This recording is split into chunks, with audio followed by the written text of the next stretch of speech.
Baik, Assalamualaikum warahmatullahi wabarakatuh. Rekan-rekan sekalian, bahwa memang menurut analisa beberapa anggota Dewan Pakar ID, kita telah menganalisa data dari sejak tanggal 22 sampai tanggal 1 kemarin. Dan di sana ternyata setiap ada akhir pekan dan setiap ada pengumuman tentang liburan di daerah-daerah merah, sehari kemudian sampai 2 hari kemudian ternyata terjadi peningkatan kasus di Kuningan ini, baik itu ODP atau PDP yang sangat signifikan. Silakan teman-teman analisis datanya. Nah, untuk itulah maka kami membuat analisa tadi dengan maksud agar kita betul-betul bisa memanfaatkan dan betul-betul memaksimalkan ikhtiar dan usaha kita selama golden period ini.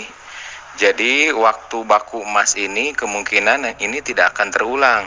Andai kata kita bisa tata laksana dengan baik, agar kita effort kita pada hari ini sampai tanggal 13 betul-betul kita itu bisa mempunyai effort yang sangat tinggi, terutama kebijakan Pak Bupati kita itu harus dukung penuh untuk melakukan karantina wilayah. Maka kemungkinan besar dari sampai tanggal 14 ke depan itu tidak ada lonjakan kasus yang bermakna.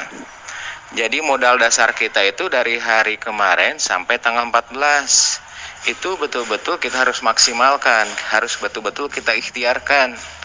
Nah, andai kata ikhtiar ini tidak maksimal, apa yang terjadi? Ini kasus bukan hanya di Kuningan, tapi kalau kita berkaca dari beberapa daerah, andai kata sudah terjadi transmisi lokal, artinya orang Kuningan yang positif tidak memerlukan lagi riwayat dia bepergian ke daerah zona merah. Tetapi orang Kuningan sudah dapat dari orang-orang yang memang terpapar dari zona merah yang mudik. Jadi sebetulnya tidak perlu lagi mereka paparan ke daerah-daerah zona merah. Nah, kalau sudah terjadi, inilah yang disebut dengan transmisi lokal. Kalau sudah terjadi transmisi lokal, ini lebih sulit untuk dikendalikan. Seperti halnya Jakarta. Andai kata transmisi lokal ini terjadi, maka skenario berikutnya adalah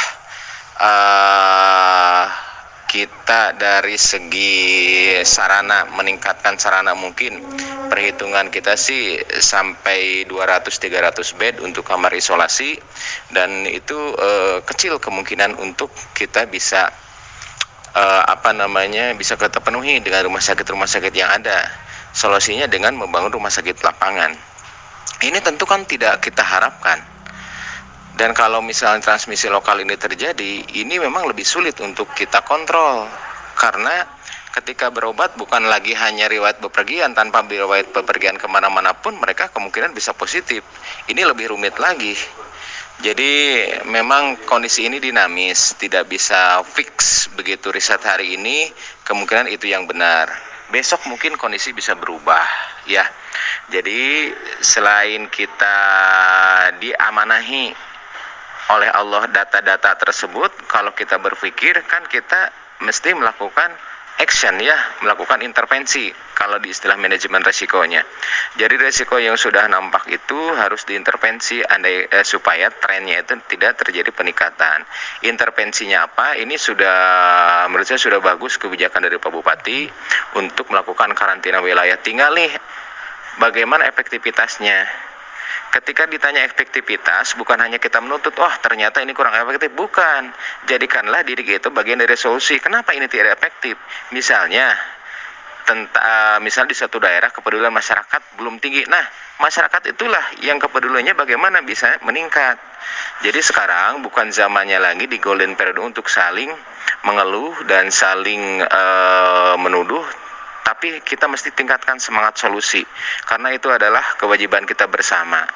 Jadi tidak ada satupun kebijakan yang berhasil kecuali didukung oleh semua pihak. Oleh sebab itulah betul-betul saya amanat, ya, untuk golden period ini sampai tanggal 14 ini kita maksimalkan yuk effort kita tuh sampai di mana.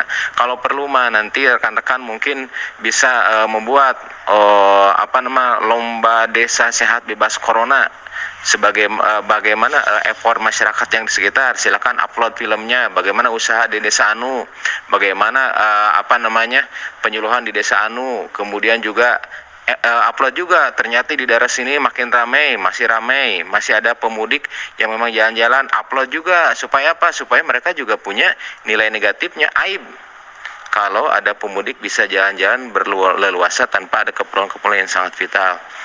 Nah, tentunya saja analisis yang kami lakukan sampai tadi malam oleh Dewan Pakar IDI. Kalaulah ini sekali lagi ada analisis yang lebih ilmiah dari analisis ini, maka kita coba ikuti. Yang jelas tidak ada pengulangan golden period di suatu daerah. Setelah golden period ini lewat, kemungkinan akan ada sesuatu yang memang membutuhkan energi yang lebih tinggi lagi. Tidak bermaksud menakut-nakuti, tidak bermaksud untuk pesimis, tapi kita realistis data yang ada di hadapan kita itu seperti apa. Demikian teman-teman, mohon untuk sama-sama kita lebih ditingkatkan effort kita. Assalamualaikum warahmatullahi wabarakatuh.